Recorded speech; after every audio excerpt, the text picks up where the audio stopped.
Alright YouTube, so for today's Tuesday vlog, we'll be talking about a Jones Beach style horror movie. I got this idea from the concept art I've been drawing, whether it's for the Gengar sort of horror movie idea I had or the Nosferatu style werewolf movie. So yeah, today's vlog will be tying those things in as well as a few other shopping things I got. So it's sort of like a shopping spree and movie vlog at the same time, which is a cool combo I think.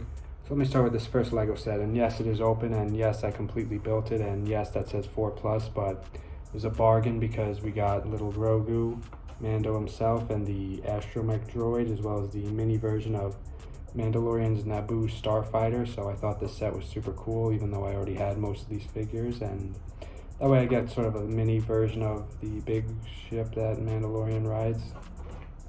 But the reason I tie Mandalorian to this is not just because I got a new Lego set, but because into the Jones Beach style Pokemon horror movie, I felt that sort of like with Mandalorian, how he has like an eerie voice and we almost never see his face. We'll almost never see the Gengar creature villain's face in Jones Beach's horror movie, who will be portrayed and played by Jones Beach, both with the voice and in person live action. But he will be I will be unrecognizable in both these roles, at least, or both these things, the voice and the appearance. Sorry, I'm losing my train of thought, but that's sort of the eerie idea I had for the Pokemon Jones Beach style horror movie. And here we have two Funko Pops of me, Jones Beach, but with much better hair than the hair I have now, but it's a vlog for another day. As I always say, this is Jones Beach with his director's outfit and his super cool sunglasses, and this is Jones Beach with his ink on the other arm and his movie star, action star kind of look. Kind of looks like Tom Cruise with these cool Top Gun sunglasses.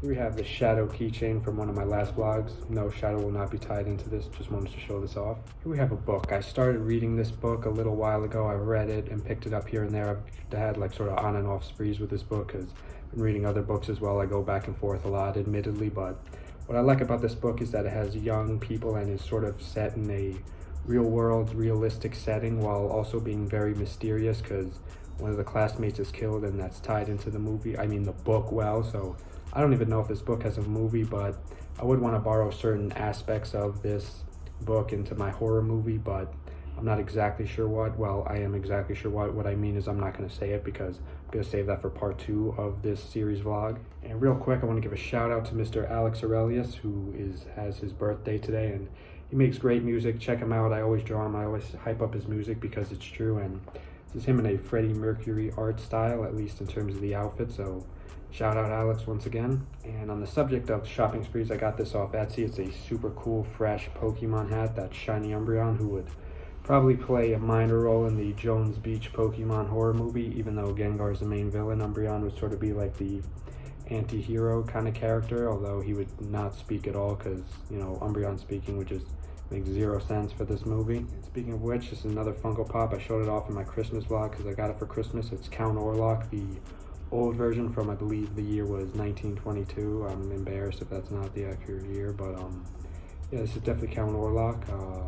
Sorry, I'm just looking at the back because it shows this eerie image, which was referenced in the, or this image was referenced in the 2024 movie, and it would be referenced in Gengar's movie as well. So I'll talk more about Gengar's movie, similar to Robert Eggers' Nosferatu movie. I would also show a very little of Gengar in the trailers and the behind the scenes. I would want it to be pretty hush-hush because I want him to have like a super cool look, but sort of want to tie it in with human kind of concept, but not too much of a human concept, because humanoid Pokemon can be hit or miss, but if like done correctly and subtly, I think Gengar could work well, or maybe this character could be inspired by Gengar. Admittedly, I sort of based this, or came up with this idea as sort of a sub-series of the Husky novel series I was working on, who also makes great music that you're listening to now. So I have to say that I need to write my thoughts down for the rest of this vlog.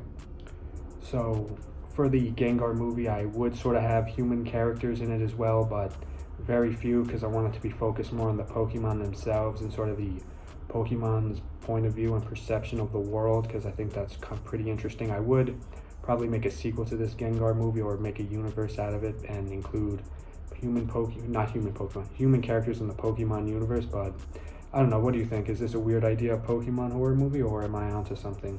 I don't know. Stay tuned for more. Stay tuned for part 2, and I'm looking forward to sharing more about the novel I've been working on. So yeah, thank you all for watching. Shout out Alex and Husky. Goodbye.